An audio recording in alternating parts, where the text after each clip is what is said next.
من الشیطان اللعین الرجیم حسبنا اللہ ونعم الوکیل نعم المولا ونعم النصیر بسم اللہ الرحمن الرحیم الحمد للہ الذی ہدانا لہذا وما كنا لنہتدی لولا ان ہدانا اللہ لقد جاءت رسل ربنا بالحق والصلاة والسلام والتحیۃ والاکرام علی اشرف الانبیاء والمرسلین مولانا و مولا الکونین جد الحسن والحسین ابی القاسم اللہم صلی علی محمد وآل محمد وعلى آلہ الطیبین الطاہرین المعصومین المظلومین الذین اذهب اللہ عنہم الرجس وطہرہم تطہیرا اللہم صلی علی محمد وآل محمد ولعنۃ اللہ الدائمۃ الباقیۃ الابدیۃ علی اعدائہم وقاتلیہم وغاصبی حقوقہم اجمعین من الآن الى قیام یوم الدین اما بعد وقد قال ابو عبد اللہ الحسین علیہ السلام انی لم اخرج اشرا ولا بطرا ولا ظالما ولا مفسدا بل خرجت لطلب الاصلاح في امة جدی بے شک اريد ان امر بالمعروف وانهى عن المنکر وان اسیر بسیرت جدی و ابی صلوات پڑھیں بر محمد اللہم صلی علی محمد وآل محمد عزیزان محترم اور بزرگان گرامی قدر، مجلس اعزا سفر سید الشہداء کے مناسبت سے ہے۔ 28 رجب کی آج تاریخ ہے اور کل کی تاریخ بعثت پیغمبر کی تاریخ تھی۔ 27 رجب بعثت پیغمبر اکرم، یعنی وہ دن جس دن پیغمبر اکرم کو منصب رسالت پر فائز کیا گیا۔ آپ کو پیغام رسالت پہنچانے کی ذمہ داری دی گئی، منصب رسالت پہ فائز کیا گیا، مبعوث برسالت کیا گیا۔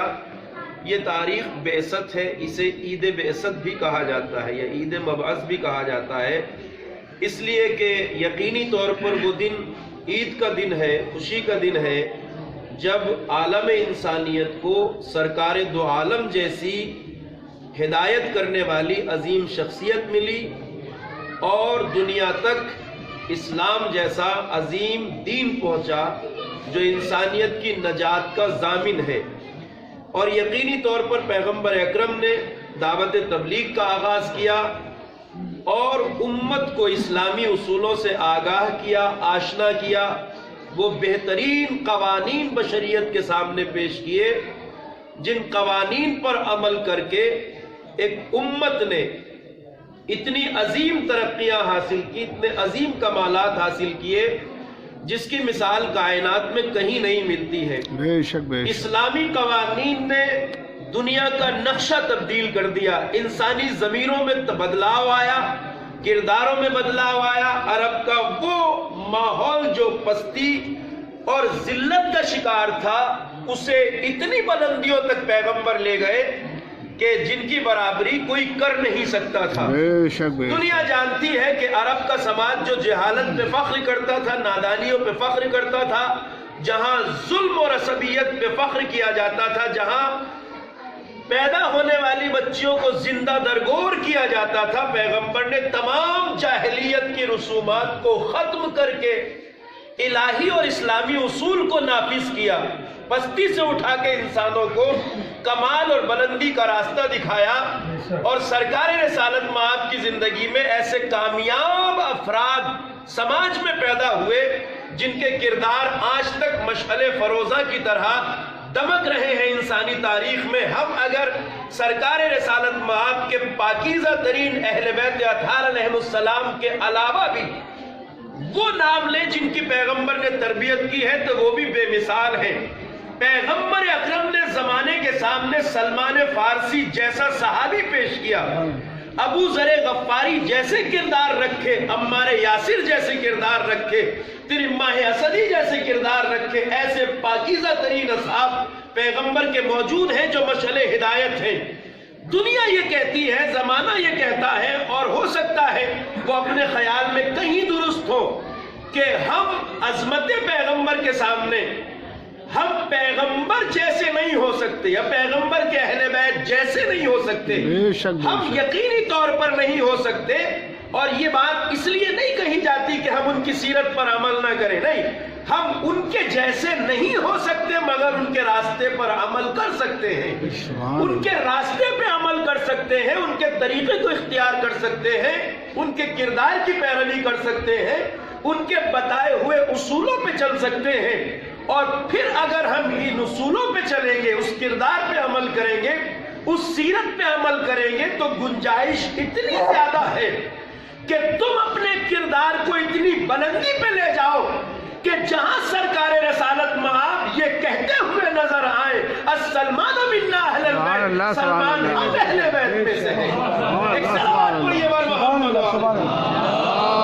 صلی اللہ محمد وآل محمد. یعنی اللہ کے پیغمبر نے وہ اصول بشریت کو دیے ہیں جن اصولوں پہ عمل کر کے ایک غیر معصوم شخص بھی اتنی بلندیاں حاصل کر سکتا ہے کہ وہ ایمان کے 10 درجوں پہ فائز ہو جائے، وہ سلمان منا اہل البیت کی سند حاصل کر لے.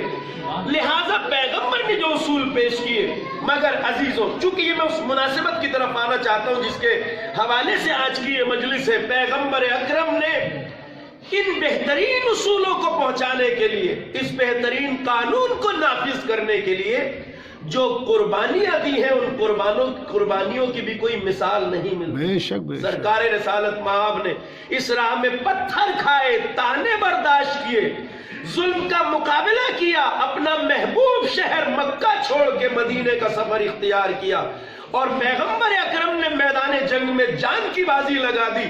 دشمنوں نے ہر ممکن کوشش کر لی، دنیا کفر نے ہر ممکن کوشش کر لی کہ پیغمبر کو ان کے مشن میں کامیاب نہ ہونے دیا جائے، مگر پیغمبر کے ساتھ اللہ نے وہ ناصر اور مددگار بھیجا تھا جس کا نام علی ابن ابی طالب علیہ السلام، جس کی تلوار نے سرکشوں کی سرکشی کو خاک میں ملا دیا، جس کی ہمت نے ظلم کا خاتمہ کر دیا، جس کی عظمت کردار اور شجاعت نے بڑے بڑے سورماؤں کو خاک میں ملا دیا. اسلام نافذ ہو گیا پیغمبر اکرم کی محنتوں سے اور علی مرتضیٰ کی رشادتوں سے. اور یہ پیغمبر اکرم اپنی حیات طیبہ میں دین کو تکمیل کی سند دے کے چلے گئے. دین کامل ہو گیا، اسلام نافذ ہو گیا، شریعت الہی نافذ ہو گیا، دین کا غلبہ کفر کے اوپر قیامت تک کے لیے ثابت ہو گیا. اور پھر وقت وہ آیا کہ جنہوں نے زندگی بھر پیغمبر کا مقابلہ کیا تھا، جنہوں نے پوری زندگی پیغمبر کو ان کے مشن میں ناکامیاب بنانے کے لیے محنتیں کی تھیں، جنہوں نے پیغمبر کا مسلسل مقابلہ کیا تھا، ایک دن یہ بات ان کی بھی سمجھ میں آ گئی کہ اب نہ محمد کا مقابلہ کیا جا سکتا ہے، نہ علی مرتضیٰ کا مقابلہ. اس لیے خاموشی کے ساتھ اپنے چہروں پر نفاق کی چادر اوڑھ کر وہ دائرہ اسلام میں آ گئے.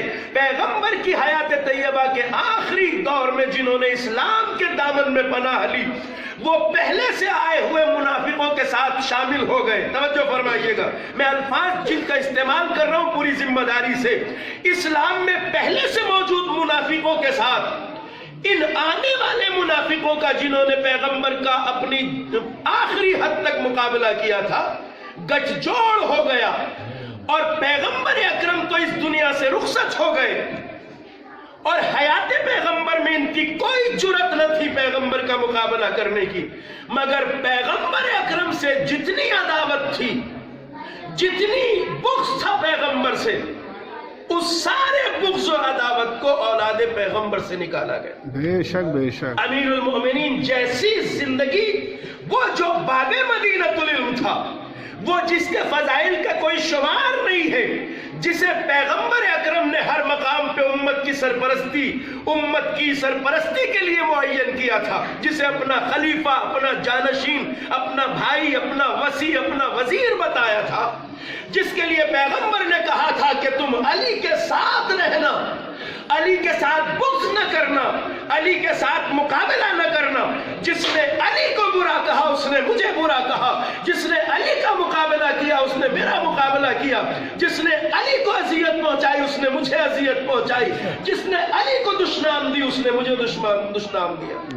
پیغمبر اکرم کی ساری ہدایتوں کو کنارے رکھ دیا گیا۔ احقاداً بدریتاً و حنینیہ، احد و بدر و حنین کی ساری عداوتیں عود آئیں، اور پھر آل محمد علیہ السلام پر ظلم کا وہ نہ ختم ہونے والا سلسلہ شروع ہوا کہ جو اس دن سے شروع ہوا جب مدینے میں رسول اللہ کی بیٹی اپنے گھر کے دروازے کے پیچھے کھڑی تھی اور لوگ آگ اور لکڑیاں لے کے فاطمہ کے دروازے پہ جمع تھے، اور یہ ظلم وہاں سے شروع ہوتے ہوئے کربلا کی عظیم وادیوں سے گزرتے ہوئے عصر حاضر تک جاری و ساری ہے۔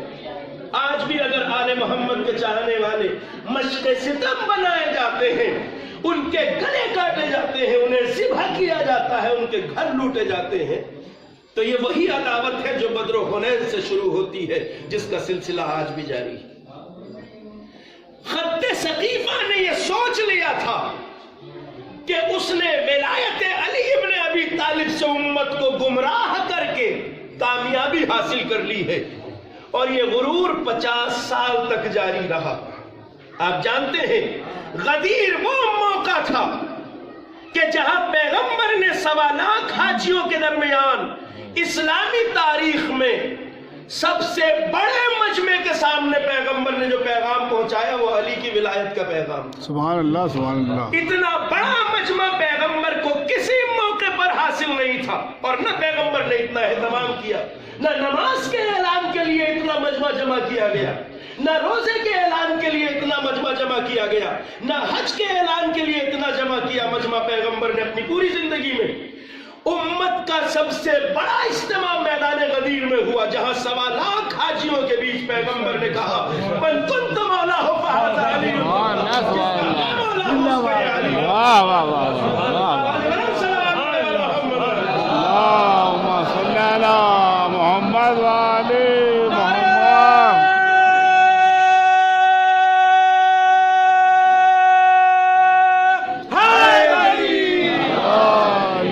پیغمبر نے جہاں ولایت علی ابن ابی طالب کا اعلان کیا 1.25 لاکھ حاجیوں کے مجمع میں، من کنت مولا ہو فہذا علی مولا، جس کا آقا مولا حاکم صاحب اختیار نفس کا مالک، جس کے نفس کا مالک و مختار میں ہوں، اس کا مالک و مختار علی ابن ابی طالب۔ بے شک۔ اور یہی نہیں، پیغمبر نے اس اجلت کا شکار مجمع کو جو حج کے فرائض سے انجام سے فارغ ہو کر جلدی اپنے گھروں کو لوٹ جانا چاہتا تھا، اسے 3 دن تک میدان غدیر خم میں روکا رکھا، تب تک کسی کو بھی نہیں جانے دیا۔ یہ جو آنے والوں کو بلایا گیا، آگے بڑھ جانے والوں کو واپس جمع کیا گیا، جو بہت جلدی گھروں کو جانا چاہتے تھے، وہ سمجھ رہے تھے کہ پیغمبر نے تھوڑی دیر کے لیے روکا ہے، مگر اس رکنے والے مجمع کو یہ خبر نہ تھی کہ جب تک ایک ایک فرد علی کے ہاتھوں پہ بیعت نہ کر لے۔ سبحان اللہ سبحان اللہ، واہ واہ واہ واہ۔ 3 دن تک علی کے ہاتھوں پر بیعت کا سلسلہ جاری رہا، 3 دن تک علی کے ہاتھوں پر۔ اس مجمع میں یہ آج کل کی ووٹنگ تھوڑی تھی اس زمانے میں کہ صاحب مشین رکھ دی گئی اور آپ اس پہ کلک کرتے جائیے اور ووٹ پڑتا رہے، نہیں، بیعت ہاتھ پہ ہوتی ہے۔ 1.25 لاکھ لوگوں نے علی کے ہاتھ پہ بیعت کی، اس میں مرد بھی تھے عورتیں بھی۔ اب وہ تاریخی تفصیل ہے، اس کی ضرورت نہیں، سن رکھا ہے آپ نے۔ مردوں نے علی کے ہاتھ پہ بیعت کی، عورتیں کس طرح بیعت کریں؟ کا ایک دشت رکھا گیا جس میں پانی بھرا گیا، ادھر سے امیر المومنین کا ہاتھ پانی میں ڈالا گیا، ادھر سے آنے والی عورتیں اپنا ہاتھ پانی میں ڈال کے علی کے ہاتھ میں بیعت کر رہی۔ نہ کسی مرد کو جانے دیا پیغمبر، نہ کسی عورت کو، جب تک علی کے ہاتھ پر بیعت نہیں۔ سبحان اللہ سبحان اللہ۔ یہ میدان غدیر خم میں پیغمبر نے اپنے آخری اعلان ولایت و وصایت کو کمپلیٹ کر دیا، اور ابھی پیغمبر اکرم کی حیات طیبہ ابھی 90 دن پورے نہیں ہوئے تھے واقعہ غدیر کو، کہ ایک ٹولے نے اسی منافقوں کے گٹھ جوڑ میں علی ابن ابی طالب کے خلاف بغاوت کی۔ بھولی نہیں تھی امت ان واقعات کو، بھول سکتے بھی کیسے تھے، مگر منصوبہ بند طریقے سے پیغمبر کی حیات طیبہ سے گستاخیوں کا سلسلہ شروع ہوا، اور علی ابن ابی طالب کے حق پہ ڈاکہ ڈالا گیا۔ تعجب کی بات ہے کہ امت اسلام نے پیغمبر کے جنازے کو دفن کرنے کا بھی انتظار نہیں کیا۔ جنازہ پیغمبر کا رکھا ہے، کچھ لوگوں نے جا کے سقیفہ بنی ساعدہ میں بیعت تکمیل کر لی اور شور مچا دیا گیا کہ بیعت ہو گئی ہے، بیعت ہو گئی۔ انہیں پتا تھا کہ علی تب تک پیغمبر کے جنازے کو تنہا نہیں چھوڑیں گے جب تک پیغمبر دفن نہ ہو جائیں۔ انہیں یقین تھا آخر اتنی جلدی کیا ہے مسلمانوں، پیغمبر اس دنیا سے گئے ہیں، کیا موت آ رہی ہے کہ اتنی جلدی مچائے ہوئے ہو؟ ابھی پیغمبر کا غسل ہوا ہے، نہ کفن نہ دفن ہوئے پیغمبر۔ چونکہ انہیں پتا تھا کہ علی اپنے بھائی کے جنازے کو تب تک تنہا نہیں چھوڑیں گے جب تک تکفین و تدفین کا سارا من پورا نہ ہو جائے، اور ہم جا کے اس کام کو پورا کرنے جو منصوبہ ہے۔ چونکہ انہیں اچھی طرح پتا تھا کہ اگر علی اس سے فارغ ہو کے وہاں آ جائے جہاں بیعت کی جا رہی ہے تو پھر یہ ناممکن ہے کہ علی کے سوا کسی کے ہاتھ پر بیعت کی جائے، کیونکہ یہ بیعت تو پہلے ہو چکی ہے علی کے ہاتھ میں میدان غدیر میں۔ نتیجہ یہ کہ غدیر کو بھلا دیا گیا، سقیفہ کا غلبہ ہو گیا امت کے اوپر۔ احقاداً بدریۃ و حنینیہ، بغض و حسد جو حنین اور خیبر و خندق سے شروع ہوا تھا، اس کے نتیجے میں علی کو خاموشی کا شکار ہونا پڑا۔ مگر غلطی یہ ہوئی کہ سقیفہ نے یہ سوچ لیا تھا کہ اب سقیفہ نے ایسا غلبہ حاصل کر لیا ہے کہ کبھی ولایت علی اب سر نہیں اٹھا سکے۔ 50 سال کا طویل عرصہ بیت رہا تھا، وہ مطمئن تھے کہ ہم اپنے منصوبے میں کامیاب ہیں، وہ مطمئن تھے کہ ہم اپنے مشن میں کامیاب ہیں، وہ سمجھ رہے تھے کہ ہم نے سقیفہ نے مل کر ہم نے غدیر کو دبا دیا ہے، وہ سمجھ رہے تھے کہ اب ولایت علی کا اعلان کہیں سے ممکن نہیں ہے۔ مگر اللہ اکبر، حسین ابن علی کے سامنے، فرزند علی کے سامنے جب سوال بیعت آیا تو حسین ابن علی نے خط سقیفہ کے مقابل میں کھڑے ہو کے کہا کہ نادانوں، جو سمجھ رہے ہو ویسا نہیں ہے، غدیر ختم نہیں ہوئی، بارش غدیر ابھی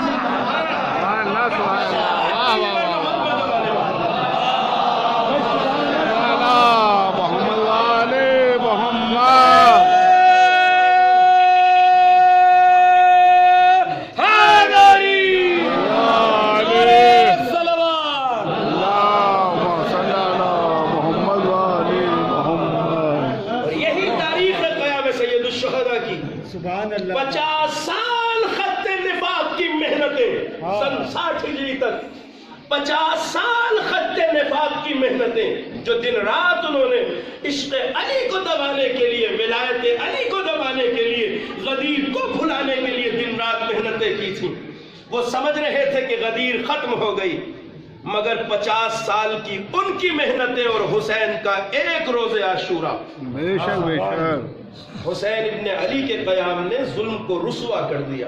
یہی تو وجہ ہے کہ تم حسین ابن علی کے قیام کے بارے میں قیاس آرائیہ مت کرنا، اپنے ذہن کے گھوڑے، اب فکر کے گھوڑے مت دوڑانا کہ حسین نے کیوں قیام کیا، حسین کیوں آئے۔ میں خود بتا رہا ہوں کہ میں نے قیام کس لیے کیا، چونکہ اپنا مقصد بتانا یہی تو میرا فرض ہے۔ جو میں کہوں قیام کا مقصد وہ ہے، انی لم اخرج اشرم ولا بطرا، میں نہ فتنہ و فساد کے لیے نکلا ہوں، نہ اختلاف اور تفرقہ اندیش۔ بے شک بے شک، چونکہ تفرقہ تو دین میں تم ڈال چکے ہو، اختلاف تو دین میں تم ڈال چکے ہو، میں تو اس لیے نکلا ہوں تاکہ اپنے نانا کی امت کی اصلاح کر سکوں۔ انما خرجت لطلب الاصلاح فی امت جدی، میں تو اپنے نانا کی امت کی اصلاح کے لیے نکلا۔ لفظ اصلاح پر توجہ فرمائیے گا، اصلاح امت قیام حسین کا مقصد ہے، اصلاح امت جد۔ اصلاح کسے کہتے ہیں؟ اصلاح کہتے ہیں سدھار لانے کو، اصلاح کہتے ہیں درست کرنے کو، اصلاح کہتے ہیں کسی چیز کو ٹھیک کرنے کو، اصلاح کہتے ہیں ٹیڑھے اور کجروی کو درست راستے پر لانے کو۔ اصلاح اسی کو کہا جاتا ہے، اصلاح یعنی سدھار لانا۔ یا عبداللہ، نانا کی امت میں کون سی خرابی ہے جس کی اصلاح کے لیے کھڑے ہوئے؟ نانا کی امت میں کون سی کجروی ہے کی اصلاح کے لیے قیام کر رہے ہیں. نانا کی امت میں کون سا انحراف اور کجروی ہے جس کو درست کرنے کے لیے اتنا عظیم اقدام کر رہے ہیں سید الشہداء؟ سمجھنے کی بات ہے. نانا کی امت میں کون سی کجروی ہے، کس انحراف کی بات ہو رہی ہے؟ آپ کے نانا نے نماز پہنچائی، امت نماز پڑھ رہی ہے. آپ کے نانا نے روزے کا حکم دیا، یہ امت روزے رکھ رہی ہے. آپ کے نانا نے حج کا حکم دیا، یہ امت حج کر رہی ہے. آپ کے نانا نے قرآن کا حکم دیا، قرآن گلوں میں حمائل ہے. آپ کے نانا نے تلاوت قرآن کا حکم دیا، ہزاروں حافظ موجود ہیں. پھر کس بات کی اصلاح کرنے کے لیے حسین نکلے؟ اس کا جواب اس دن ملا جب حسین نے موسم حج میں مکہ چھوڑ کے کربلا کا رخ کیا. بے شک بے شک. مکے میں حاجی جمع ہو رہے تھے، مکے میں حاجی جمع ہو رہے تھے، اور حسین اپنے حج کو عمرے میں تبدیل کر کے کربلا کا سفر شروع کر رہے تھے. یہی وہ موقع تھا جب حسین نے بتایا کہ انحراف کہاں ہے، کجروی کہاں ہے، بگاڑ کہاں ہے، خرابی کہاں ہے. اسی موقع پہ اعلان ہوا اس بات کا، واضح ہو گیا. یا ابا عبداللہ، جو حج کرنے آ رہے ہیں حاجی پورے اسلامی مملکت سے مسلمان جمع ہو رہے ہیں خانہ حق میں، یقینی طور پر جب یہ آئیں گے تو کعبے کا طواف کریں گے، یقیناً یہ آئیں گے تو حج کے ارکان انجام دیں گے، یقیناً جب یہ آئیں گے یا ابا عبداللہ، جب یہ آئیں گے تو یہاں نمازیں پڑھیں گے، یا ابا عبداللہ یہاں آئیں گے تو یہ روزے بھی رکھیں گے، یا ابا عبداللہ یہاں یہ آئیں گے تو تلاوت قرآن بھی کریں گے، دعائیں بھی پڑھیں گے. پھر آپ کے قیام کا مقصد کیا ہے؟ کجروی کہاں تھی؟ یہ قیام سید الشہداء نے واضح کر دیا. یا ابا عبداللہ، آخر کیوں این موسم حج میں مکہ چھوڑ رہے ہیں؟ حج آپ کے نانا کا پہنچایا ہوا پیغام ہے، اللہ کا حکم ہے، عبادت الہی ہے. آپ بھی ٹھہریے 3 دن حج کر کے جائیے. مگر حسین ابن علی امت کو بیدار کرنا چاہتے تھے، بتانا چاہتے تھے کجروی کہاں ہے، خرابی کہاں ہے. حسین ابن علی نے این موسم حج میں جب مکہ حاجیوں سے بھر رہا تھا، مکہ چھوڑ کے بتایا کہ جس معاشرے اور سماج میں حج ہو رہا ہو، نمازیں پڑھی جا رہی ہو، تلاوت قرآن ہو رہی ہو، روزے رکھے جا رہے ہو، مگر ظالم کے خلاف آواز اٹھانے کی ہمت نہ ہو، ایسے سماج کا حج حج نہیں ہے، روزہ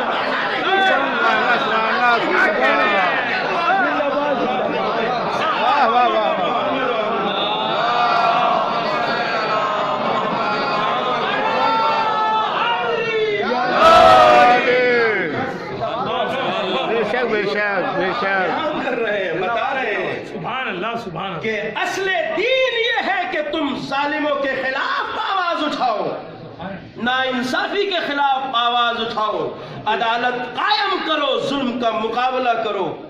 شجاعت ایک اسلام کا حصہ ہے. جس رکن کو بھلا دیا تھا امت نے، یعنی اگر میں اس طرح لفظ استعمال کروں تو بے جانا ہوگا کہ امت کے پاس عبادتیں موجود تھی مگر روح عبادت ختم ہو چکی. سبحان اللہ سبحان اللہ. کجروی یہ تھی کہ عبادت موجود تھی، مقصد عبادت کو بھلا دیا گیا تھا. حسین یہ بتا رہے تھے کہ ان عبادتوں کا مقصد تمہیں عزت آمیز زندگی دینا ہے، بے شک بے شک. ان نمازوں کا مقصد تمہیں بلند انسان بنانا ہے، ان روزوں کا مقصد تمہیں سماج میں عزت دار بنانا ہے. یعنی اس نمازی کی نماز کی کوئی اوقات نہیں ہے کہ جو ظالموں کی سرپرستی میں زندگی گزارے اور عبادتوں میں مصروف رہے، بے شک بے شک. جو بدکاروں کی حاکمیت پر خاموش رہے اور عبادت کرتا رہے، جو ظلم کے خلاف آواز نہ اٹھائے، جو ناانصافی کے خلاف آواز نہ اٹھائے. قیام حسینی کا مطلب ہے اس لیے کہ میرے نوجوان اس بات کو اچھی طرح سمجھ لیں گے، بزرگ بخوبی جانتے ہیں عبادتوں کا مقصد یہ تھوڑی ہے کہ اللہ یہ دکھانا چاہتا ہے کہ دیکھو کتنے بندے میرے آگے سجدہ کرتے ہیں، کتنے لوگ میری نمازیں پڑھ رہے ہیں. نہیں، آپ جانتے ہیں کہ عبادت کا مقصد انسان کو بلند کرنا ہے، سربلندی عطا کرنا ہے، عزت. میں یہ بات کہ پہلے عرض کر چکا ہوں یقینی طور پر یہاں پر، عبادت اس لیے نہیں رکھی اللہ نے کہ اس میں اللہ کا کوئی فائدہ ہے. عبادت اس لیے تھوڑی رکھی گئی ہے. دیکھیے، فائدہ اسے چاہیے ہوتا ہے جس کے یہاں ضرورت پائی جاتی ہے. جس کے یہاں ضرورت پائی جائے گی وہ محتاج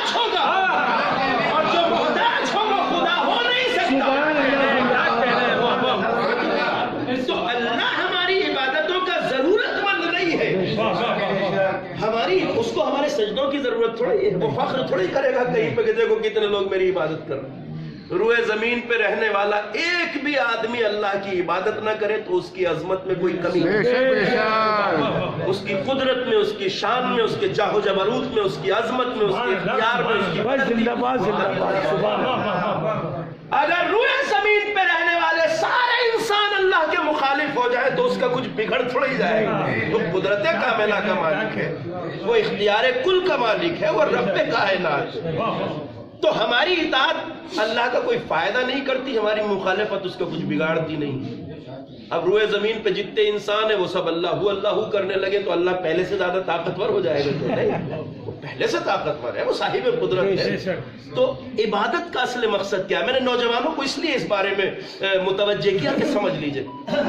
ہمیں لگتا ہے نمازیں عبادتیں بڑی بھاری چیز ہے، مشکل چیز ہے، نہیں۔ ہاں، کسی بھی ترقی اور کمال کو حاصل کرنے کے لیے زحمت تو برداشت کرنا ہوگا۔ بے شک بے شک۔ آج آپ روزمرہ کی زندگی میں اگر کہیں ذرا سا رزق کمانا چاہتے ہیں اس کے لیے آپ کو محنت کرنا ہوتی ہے۔ بے شک۔ اچھی جاب پانا چاہتے ہیں تو پڑھائی میں محنت کرنا ہوتی ہے، ایسا تھوڑی ہے کہ بیٹھے بٹھائے کچھ مل جائے۔ اللہ نے کہا اپنی زندگی میں مصروف رہو، مگر عبادت کے لیے عبادت کے وقت پہ حاضر ہو، چونکہ یہ تمہاری ترقی کا ذریعہ ہے، کمال کا ذریعہ ہے۔ سجدے میں سر جب رکھتے ہو تو جو چیز سجدے میں رکھی جاتی ہے وہ پیشانی ہوتی ہے۔ پیشانی میں اللہ نے دماغ کو رکھا ہے، پیشانی میں اللہ نے دماغ کو رکھا ہے۔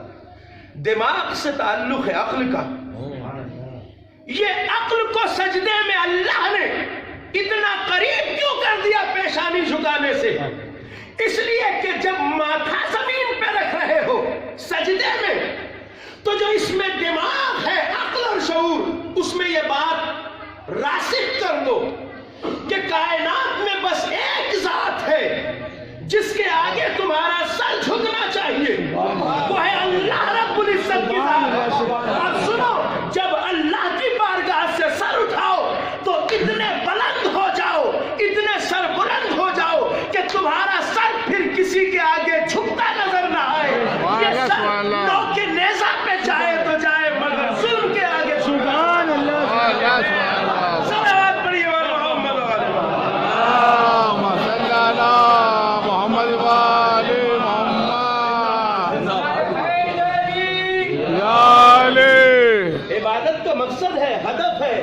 جو عبادت کے مقصد کو بھلا کے عبادت کرے گا وہ عبادت کے فائدوں کو حاصل نہیں کر سکتا۔ اللہ نے ہمیں اس لیے عبادتیں عطا کی ہیں تاکہ اپنے وجود کو پہچانو، سبحان اللہ، اپنی شخصیت کو پہچانو، اپنی عظمت کو پہچانو۔ ہم نے تمہیں آزاد پیدا کیا ہے، اپنے نفس کو کسی کا غلام نہ بناؤ۔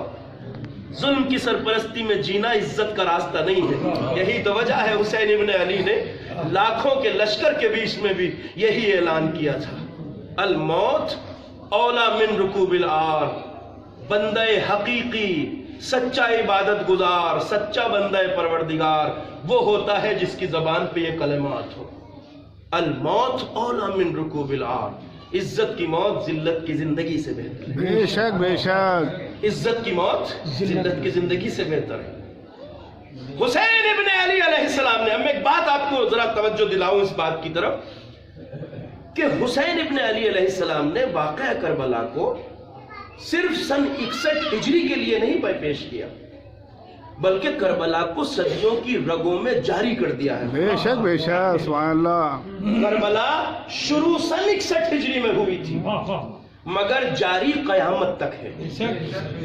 صفحے کل بھی دو ہی تھی، آج بھی دو ہی ہے، اس لیے کہ حق و باطل کا یہ مقابلہ کربلا سے شروع نہیں ہوا ہے بلکہ یہ ہمیشہ سے جاری رہا ہے۔ کربلا میں جو مقابلہ ہے حسینیت اور یزیدیت کا، یہ وہ مقابلہ ہے جو ازل سے جاری ہے۔ علامہ اقبال کا ایک شعر ہے، میں دہرا دوں، صاحبان معرفت بزرگ بیٹھے ہیں ان کے ذہن میں یہ شعر تازہ ہو جائے گا۔ فرماتے ہیں کہ ستیزہ کار رہا ہے ازل سے تا امروز، چراغ مصطفی سے شرار بولہبی۔ یعنی یہ مقابلہ اور ٹکراؤ جو ہے یہ ازل سے جاری ہے۔ کون سا مقابلہ؟ چراغ مصطفی سے شرار بولہبی۔ چراغ مصطفی سے شرار ابولہبی کا یہ ٹکراؤ اور مقابلہ جو ہے وہ ازل سے جاری ہے۔ کیسے جاری ہے؟ توجہ فرمائیے گا، یہ مقابلہ ازل سے جاری ہے، اور یہ منظر عام پہ تب سے آیا جب حضرت آدم علیہ السلام کو سجدہ کرنے کا حکم اللہ نے دیا، اسے ملائکہ کو۔ ملائکہ کو حکم ہوا آدم کو سجدہ کرو، سارے ملائکہ نے اللہ کا حکم مانتے ہوئے آدم کو سجدہ کیا۔ مقابلے پہ کون آیا؟ ابلیس، وہ شیطان کہ جس نے حضرت آدم کو سجدہ نہیں کیا۔ یہ آدمیت اور ابلیسیت کا ٹکراؤ وہیں سے شروع ہوتا ہے، حق و باطل کا یہ ٹکراؤ وہیں سے شروع ہوتا ہے۔ ایک طرف آدمیت تھی، ایک طرف ابلیسیت۔ یہی ٹکراؤ آگے بڑھ کے جب حضرت ابراہیم کے زمانے میں آتا ہے تو ایک طرف کردار ابراہیم ہے، ایک طرف نمرودیت ہے۔ اسی ٹکراؤ کا نام آدمیت اور ابلیسیت سے آگے بڑھ کر ابراہیمیت اور نمرودیت کا ٹکراؤ بنا۔ اسی ٹکراؤ کا نام موسیٰ کے دور میں جب ایک طرف موسیٰ ہے ایک طرف فرعون ہے تو یہی ٹکراؤ کردار موسویت اور فرعونیت کہلایا۔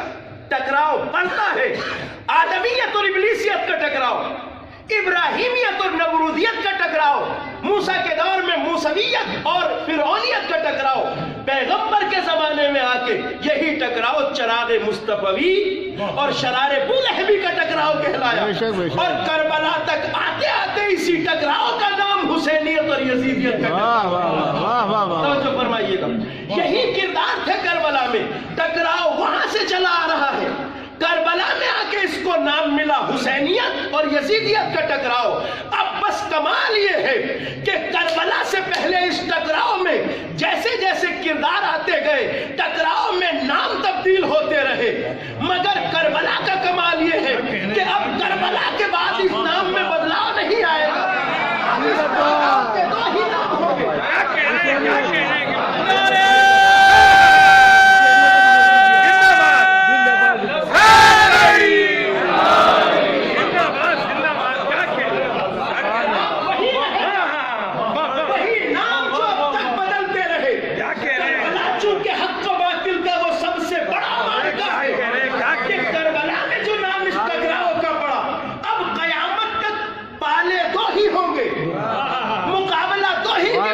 ایک طرف حسینیت ہوگی، ایک طرف یزیدیت ہوگی۔ کربلا سے قیامت تک معرکہ جاری ہے۔ آج بھی آپ نظریں اٹھا کے دیکھیے، مقابلہ انہی دو کرداروں کے بیچ میں ہے، ایک طرف حسینیت ہے، ایک طرف یزیدیت ہے۔ اب دنیا میں رہنے والے سارے انسانوں کو اختیار ہے، ان کی مرضی، چاہے تو یزیدیت کے پالے میں